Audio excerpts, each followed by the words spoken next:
కాళేశ్వరం ప్రాజెక్టుపై ఇరిగేషన్ శాఖ power point presentation ఇవ్వనుంది. సాయంత్రం ప్రజాభవన్లోని కూలిన కాళేశ్వరం వైఫల్యం నుంచి పునర్నిర్మాణం వైపు అన్న టాపిక్ పై ఈ ప్రెజెంటేషన్ ఉండనుంది. ముఖ్యమంత్రి రేవంత్ రెడ్డి ఈ పవర్ పాయింట్ ప్రెజెంటేషన్ కార్యక్రమానికి హాజరవనున్నారు. మంత్రి ఉత్తమ్ కుమార్ రెడ్డి నేతృత్వంలో ఈ పవర్ పాయింట్ ప్రెజెంటేషన్ ఉండనుంది.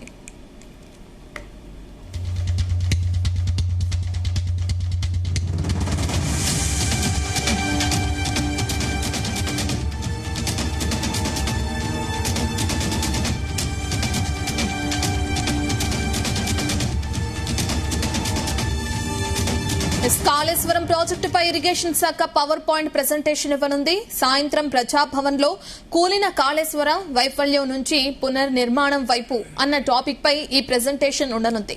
ముఖ్యమంత్రి రేవంత్ రెడ్డి ఈ పవర్ పాయింట్ ప్రెజెంటేషన్ కార్యక్రమానికి హాజరవనున్నారు. ఇక మంత్రి ఉత్తమ్ కుమార్ రెడ్డి నేతృత్వంలో ఈ పవర్ పాయింట్ ప్రెజెంటేషన్ జరగనుంది.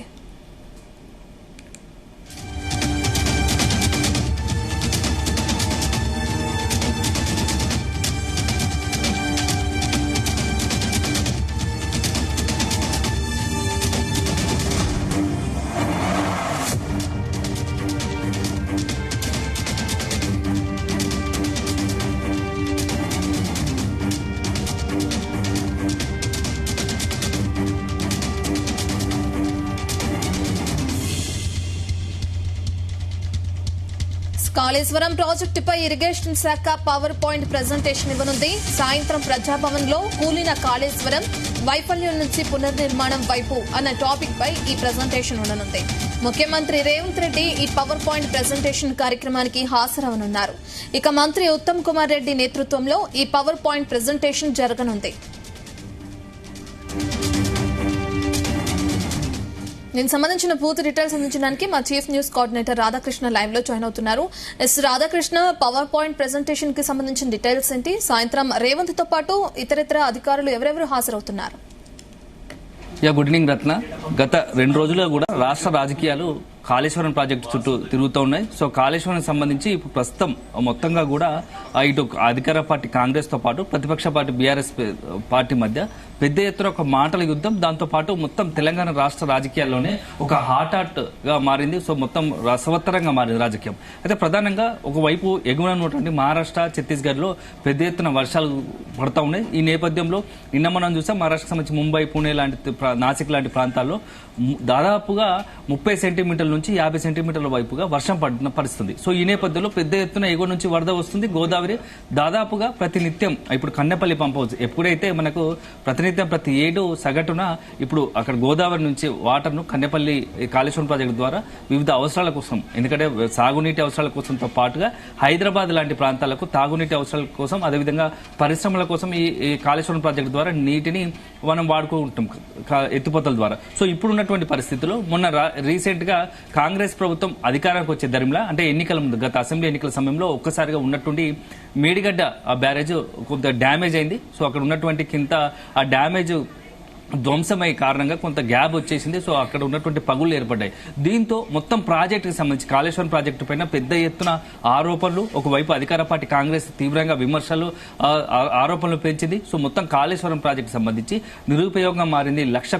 సుమారుగా 1,00,000 కోట్లు వెచ్చించి కట్టినటువంటి కాళేశ్వరం ప్రాజెక్టు కూలేశ్వరంగా మారిందని చెప్పేసి ఇటు సీఎం రేవంత్ రెడ్డితో పాటు కాంగ్రెస్ పార్టీకి సంబంధించినటువంటి నేతలంతా కూడా వరుసపెట్టి ఆరోపిస్తున్నారు. సో గత 2 సంవత్సరాలుగా కూడా ఇది మొత్తం కాళేశ్వరం ప్రాజెక్టు సంబంధించి కొంత జ్యుడిషియల్ కమిటీ ఏర్పాటు చేయడం, దానికి అది మొత్తం రిపోర్ట్ ఇచ్చిన తర్వాత విచారణ అంతా కొనసాగుతున్న క్రమం ఉంది. సో ఒకవైపు ఏమో కాళేశ్వరం ప్రాజెక్టు పట్ల పెద్ద ఎత్తున అవినీతి జరిగింది. సో దానివల్ల ఇంత కష్టపడి 1,00,000 కోట్లు ఖర్చు పెట్టినా అది ప్రజలకు కావచ్చు, రైతులకు కావచ్చు ఎటువంటి పరిస్థితుల్లో నిరుపయోగంగా మారింది అనేది ఒక ఆరోపణ, ఇటు విమర్శ కాంగ్రెస్ పార్టీ నుంచి, కాంగ్రెస్ ప్రభుత్వం నుంచి ఉంది. సో దాని వైపు విచారణ కొనసాగుతుంది.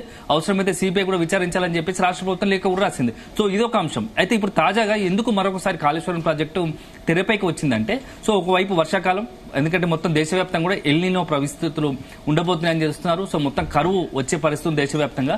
సో ఇప్పుడున్నటువంటి పరిస్థితుల్లో సో మరొక నెల రోజుల్లో దాదాపుగా ఆగస్టు మొదటి వారం నుంచి కావచ్చు, లేకపోతే జూలై చివరి వారం నుంచి, ఈ నెల చివరి వారం నుంచి కూడా దేశవ్యాప్తంగా ఎల్నినో ప్రభావం తీవ్రతరం అవుతుంది. సో వర్షం అనేది చాలా తక్కువ పడుతుంది, వర్షాలు అనేది పెద్ద వర్షాభావ పరిస్థితులు ఏర్పడతాయి. సో దానివల్ల కరువు కాటకాలు ఏర్పడే అవకాశం ఉంది. సో ఇప్పుడున్నటువంటి పరిస్థితుల్లో సో కాళేశ్వరం ప్రాజెక్టును మీరు అనవసరంగా నిర్లక్ష్యం చేస్తున్నారు. సో ఒక రాజకీయ కారణం చూపి కాళేశ్వరం ప్రాజెక్టును నిర్లక్ష్యం చేయడం వల్ల తెలంగాణ రైతాంగానికి అన్యాయం చేసిన వాళ్ళు అవుతున్నారు, తెలంగాణ రైతులను మొత్తం కూడా నట్టేట ముంచే పరిస్థితి అని చెప్పేసి బీఆర్ఎస్ విమర్శిస్తూ ఉంది. సో చూసాం 2 రోజుల క్రితం కూడా బీఆర్ఎస్ వర్కింగ్ ప్రెసిడెంట్ గా ఉన్నటువంటి కేటీఆర్ కన్నేపల్లి పంప్ హౌస్ దగ్గర పర్యటనకు వెళ్లారు. సో అక్కడ ఉన్నటువంటి యథార్థ పరిస్థితులు ఏంది, సో కన్నేపల్లి పంప్ హౌస్ వద్ద నుంచి వాటర్ను లిఫ్ట్ చేస్తే ఎందుకంటే సుమారుగా 1,00,000 క్యూసెక్ల నీరు వృధాగా పోతుంది, సముద్రపాలం అవుతుంది కాబట్టి సో ఆ నీటిని కనుక మనము ఇప్పుడు ఉన్నటువంటి కాళేశ్వరం ప్రాజెక్టు ద్వారా మొత్తం హైదరాబాద్ తాగునీటి అవసరాలతో పాటు ఇక్కడ ఉన్నటువంటి ఇప్పుడు కొండపోచమ్మ సాగర్ కావచ్చు, రంగనాయక సాగర్ కావచ్చు, ఇతరత్ర మొత్తం మల్లన్న సాగర్ వంటి వాటిని బ్యారేజ్ ఏదైతే రిజర్వాయర్లు ఉన్నాయో వాటిని నింపితే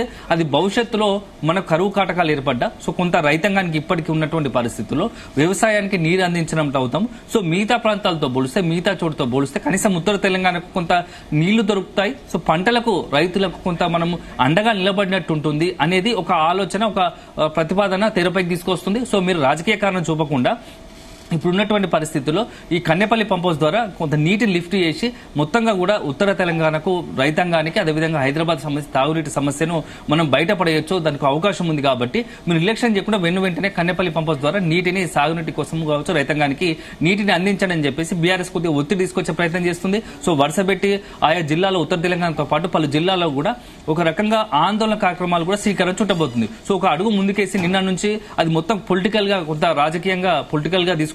సో నిన్న మాజీ మంత్రి జగదీష్ రెడ్డి చాలా సంచలన వ్యాఖ్యలు చేశారు. నిజంగానే కనుక రాష్ట్ర ప్రభుత్వం, ఎందుకంటే ఒక వైపేమో BRS party Kannepalli pump house నుంచి మొత్తం కాళేశ్వరం ప్రాజెక్టు ద్వారా వాటర్ అయితే లిఫ్ట్ చేయొచ్చు, సో అది సాగునీటికి అందించండి, రైతాంగాన్ని ఆదుకోండి అని చెప్పి చెప్తా ఉంటే, మరోవైపు దీనికి భిన్నంగా ఇటు అధికార పార్టీ కాంగ్రెస్ నుంచి ఒక కౌంటర్ వస్తుంది. సో సాగునీటి శాఖ మంత్రిగా ఉన్నటువంటి ఉత్తమ్ కుమార్ రెడ్డి కూడా 2 రోజుల క్రితం ఇదే వ్యాఖ్యలు చేశారు.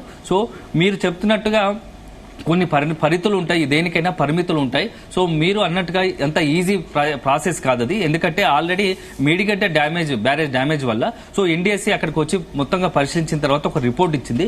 ఇప్పుడున్నటువంటి పరిస్థితుల్లో సో కాళేశ్వరం ద్వారా వాటర్ లిఫ్ట్ చేయాలంటే, ఎందుకంటే మేడిగడ్డతో పాటు అన్నారం సుందిలా ఉంటుంది, సో కన్నెపల్లి పంప్ హౌస్ నుంచి వాటర్ ను మొత్తం కూడా పంపించాలి, సాగునీటికి అందించాలనుకుంటే మాత్రం ఈ బ్యారేజీలకు సంబంధించి పూర్తి స్థాయిలో ఇప్పటికే ఎన్డీఎస్సీ ఒక రిపోర్ట్ ఇచ్చింది. మేడిగడ్డ బ్యారేజ్ ను ఎట్టి పరిస్థితుల్లో వాడకూడదు, ఎందుకంటే డ్యామేజ్ అయింది, దానివల్ల కనుక తెలిసి కూడా వాటర్ ను అక్కడ స్టోరేజ్ చేసి అది పంపించాలనుకుంటే అది ఆటోమేటిక్ గా పెద్ద ఎత్తున నష్టం చేకూరుస్తుంది అనేది ఒక అంశం. సో దాంతోపాటు అన్నారం సుందిల ద్వారా కూడా వాటర్ ను చేస్తే ఆల్రెడీ సిపిఐ సమస్య ఉంది కాబట్టి సో మొదటికే మోసం వస్తుంది. దానివల్ల అనవసరంగా లేనిపోని కొంత అనవసరంగాటువంటి కొంత రిస్క్ తీసుకోవద్దు. సో దానివల్ల అల్టిమేట్ గా ఉన్నటువంటి లోతట్టు ప్రాంతాలకు ఇబ్బందికరంగా మారుతుంది. సో నిజంగానే కనుక మీరు అన్నట్టుగా చేస్తే ఆటోమేటిక్ గా భద్రాచలంకి సంబంధించి 44 గ్రామాలు, భద్రాచలం పరిధిలోని 44 గ్రామాలు ముంపు గురవుతాయి. సో అప్పుడు వేలాది మంది పరిస్థితి ఏం కావాలని చెప్పేసి ఇటు ఉత్తమ్ కుమార్ రెడ్డి నుంచి ఒక వాదన, కాంగ్రెస్ పార్టీ నుంచి ఒక వాదన ఉంది. సో ఒక ఎన్డీఎస్సీ రిపోర్ట్, అథెంటిక్ రిపోర్ట్ ఇచ్చింది, సో వాడకూడదు. సో మేము ఆ రిపోర్టు ప్రకారమే,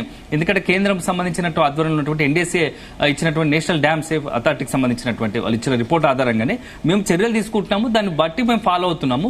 మీరు రాజకీయ కోణం జొప్పించి అనవసరంగా లేనిపోనిగా ప్రజలను, అక్కడ ఉన్నటువంటి రైతాంగాన్ని రెచ్చగొట్టేందుకు ప్రయత్నాలు చేయకూడదు అని చెప్పేసి ఇటు కాంగ్రెస్ పార్టీ చెప్తుంది. సో ఈ నేపథ్యంలో నిన్న మొన్న జరుగుతున్న ఒకవైపు ఆందోళన కొనసాగిస్తా ఉన్నారు బీఆర్ఎస్ పార్టీకి సంబంధించినటువంటి ఆయా జిల్లాలకు సంబంధించిన శ్రేణులు కావచ్చు, కార్యకర్తలు, నేతలు కన్నెపల్లి అంటే మొత్తం కాళేశ్వరం ప్రాజెక్టు సెంట్రిక్ గానే నిన్న మొన్న 2-3 రోజులు రాజకీయాలు జరుగుతున్నాయి. సో తాజాగా ఒకవైపు జనాల్లో కూడా కొంత కాళేశ్వరం పెద్ద ఎత్తున చర్చ జరుగుతోంది. ఇప్పుడున్నటువంటి బీఆర్ఎస్ పార్టీ 2 రోజులుగా చేస్తున్నటువంటి ప్రయత్నాలు ప్రజల్లో, రైతుల్లో కూడా అది పరిస్థితికి ప్రాజెక్టుతో మాకు సంబంధం లేదు, మాకు కావాల్సిన అల్టిమేట్ గా నీళ్లు, సో రైతులకు మాకు కావాల్సిన పంటకు సంబంధించినటువంటి భవిష్యత్తులో కరువు వచ్చే అవకాశం ఉంది కాబట్టి సో ఇప్పుడున్నటువంటి పరిస్థితుల్లో మాకు అల్టిమేట్ గా నీరు కావాలి, సో మీరు ఏ రకంగా ఇస్తారో మాకు తెలియదు కానీ మాకు వాటర్ కావాలని ఒక డిమాండ్ ఇటు రైతుగానే వస్తుంది. సో దీంతో ప్రభుత్వం కొంత డిఫెన్స్ లో పడ్డట్టు కనబడుతుంది. ఎందుకంటే ఇప్పుడున్నటువంటి పరిస్థితుల్లో నిజంగా రైతులకు నుంచి బీఆర్ఎస్ పార్టీ రైతులకు సంబంధించి ఒకవేళ ఆందోళన కనుక పెద్ద చేస్తే అక్కడ ఉన్నటువంటి తాజా పరిస్థితుల్లో మనం ప్రజలకు వివరించగలగాలి, రైతులకు వివరించగలగాలి. సో అది లేకుండా బీఆర్ఎస్ వాదనకు సంబంధించి ప్రజలు కనుక ఒకవైపు ఆ బీఆర్ఎస్ వాదన ప్రజలు నిజంగా నమ్మితే అది ఆటోమేటిక్ గా కొంత ప్రభుత్వానికి కావచ్చు కాంగ్రెస్ పార్టీకి రాజకీయంగా కూడా నష్టం చేకూరుతుంది కాబట్టి సో దీని నుంచి మనం ఖచ్చితంగా ప్రజలకు సరైన గైడ్ చేయాల్సి ఉంటుందనే ఒక ఉద్దేశంతోనే ఈ రోజు సాయంత్రం నిన్న మొన్న జరుగుతున్న పరిణామాల నేపథ్యంలో ముఖ్యమంత్రి ఏంటంటే ఇప్పుడు ఒకవైపు ఇరిగేషన్ శాఖకు సంబంధించినటువంటి మంత్రి ఉత్తమ్ కుమార్ రెడ్డి అదేవిధంగా ఇరిగేషన్ సంబంధించినటువంటి అధికారులు మొత్తం కూడా కీలకమైనటువంటి అధికారులు సీనియర్ అధికారులతో ఈ రోజు అక్కడ ఉన్నటువంటి ప్రజాభవన్లో ఈ రోజు ప్రజాభవన్లో సాయంత్రము ఒక ప్రత్యేకమైనటువంటి మొత్తం కాళేశ్వరం ప్రాజెక్టుతో పాటు ఇతరత్ర మొత్తం ప్రాజెక్టుకి సంబంధించినటువంటి ఒక ఎక్స్ప్లెయిన్ చేస్తా పోతున్నారు. అసలు ప్రాజెక్టుకి సంబంధించి ఏం జరిగింది, అసలు నిన్న మొన్న జరుగుతున్న పరిణామాలు ఏంది, నిజంగానే కనుక కాళేశ్వరం ప్రాజెక్టుకి సంబంధించి వీళ్ళు పీఆర్ఎస్ పార్టీ చెప్తున్నట్టుగా ప్రతిపక్షాలు అంటున్నట్టుగా కనుక నీటిని లిఫ్ట్ చేస్తే ఏమవుతుంది, నిజంగానే సాగునీరుకి కనుక నీటిని కనుక ఇప్పుడు 1,00,000 క్యూసెక్లు సముద్రం పాలు అవుతున్నాయి అంటున్నారు కాబట్టి సో ఆ నీటిని కనుక మనం రైతాంగానికి అందించే అవకాశం ఏ మేరకు ఉంది అనేది ఒక అంశము.